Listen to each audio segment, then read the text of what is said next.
Hi Nigel, I've just been watching your brilliant rally in Llandudno, featuring all the stars of reform in Wales like Claire Powell. Here's Claire with his former boss Nathan Gill. And I thought we could just share a little throwback together. You know, when Claire lost the by-election and you just scarpered back to England because you didn't really give a shit, did you? You just wanted to try to win the by-election and it was clear that you didn't. Your Senedd member, Laura Jones, was speaking. Of course, she's currently not sitting in the Senedd because she got suspended for using a racial slur. Speaking of which, it was great to see the reporters down in Wales once again actually holding you to account over your own language. Though your response was rather bizarre, I thought.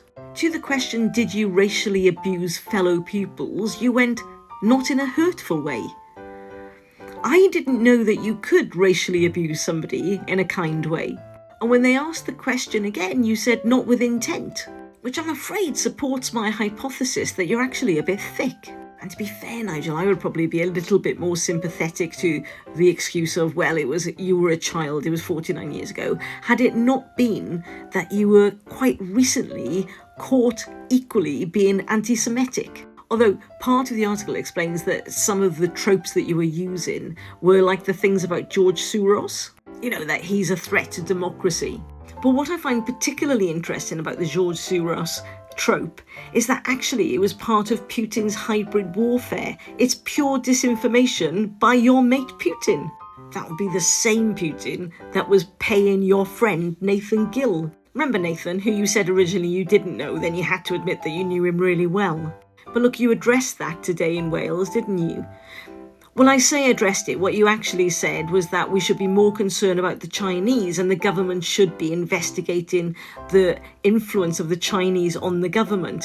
And you wanted them to have an investigation, which is ironic, isn't it? Because everybody's saying you should have an investigation about Nathan Gill that literally has been found guilty of fraudulently taking money off Putin to spew his talking points. Talking points like George Soros, but anyway, I don't want to go back over that. In your rally this evening, you're explaining how all the wealthy will leave in the UK. Except seemingly, it's not quite as simple as that. You see, what the stats actually show is that people have been leaving the UK for years, so not necessarily anything to do with Labour, but I guess you don't want people to know that, so I hope they haven't watched this far in the video. And then you were talking about the farmers, how reform are on the side of the farmers in Wales, which is ironic, isn't it? Because actually the greater economic harm to our farming community was done over Brexit. I mean, you reassured everybody by explaining how reform are the party for growth. But a little bit tied in with the farming, you didn't really address the fact that it was Brexit that reduced our productivity by 4%. And our trade had dropped by 15%. All thanks to Brexit.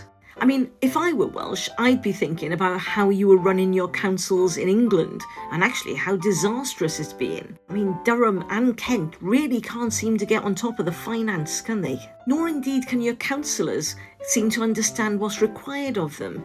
Here's Joseph Boehm in Leicestershire explaining that he feels all the grievances currently being cited against councillors are vexatious. He notes that he's had 20 complaints about him, yet failed to note in his little rant that they'd all been upheld. In fact, when he addressed the chair and asked if she agreed with him that they were vexatious, she went, no, I wouldn't. So now he's crying over on Facebook saying she's not neutral anyway.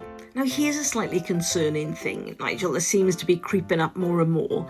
Deputy Dick today saying that basically we all need to be having more children. Now it's absolutely true, isn't it, that we have a problem within our welfare state because we've got an ageing population and not enough young people to be viable economically to help pay for the pensions of the old people. And I guess correctly saying that if everybody had more children, this wouldn't be such a big worry. Except that's quite a long-term plan, isn't it? That's essentially saying that you're planning 21 years ahead. Because even if everybody popped out a child today, because that's what Deputy Dick said to do, they're not going to be ready to be economically viable for a good 18 to 21 years. Showing again, if you don't mind me saying, the appalling lack of critical thinking within your party. But I have to say, hot on the heels of Freddie's brother saying in an interview over the weekend that you were going to be lowering the abortion limits in the UK. But today this has come out explaining how you're so tied up with Project 2025 in the States, almost creating your own Project 2029. Like, let's not forget, Project 2025 wants to take away a woman's autonomy over her body. But if you don't mind me saying, Nigel, you're mixing with some dodgy people. Look, this photo is you with one of the January the 6th insurrectionists. He's the guy that nicked Pelosi's lectern. Now, seemingly, you got nearly £26,000 to speak at an event where that guy was quite involved. But look, also at the event was Zachary Freeman. And would you add any bit? One of his clients is a pro-Putin Balkan government. He's an anti-abortionist, doesn't like the gays, and now they're all involved with your James Orr-led think tank. I mean, given how badly you vet people, and given one of your oldest acquaintances has literally just been done for helping Russia, it really makes me think that there should be an investigation about the influence of the Russians on our political scene. I'll put the link to this petition in my comments, Nigel, because I'm sure you're going to want to sign up for it, because Homeland Security is all you care about, when you were talking about the Chinese state down in Wales. Oh, just one thing before I go.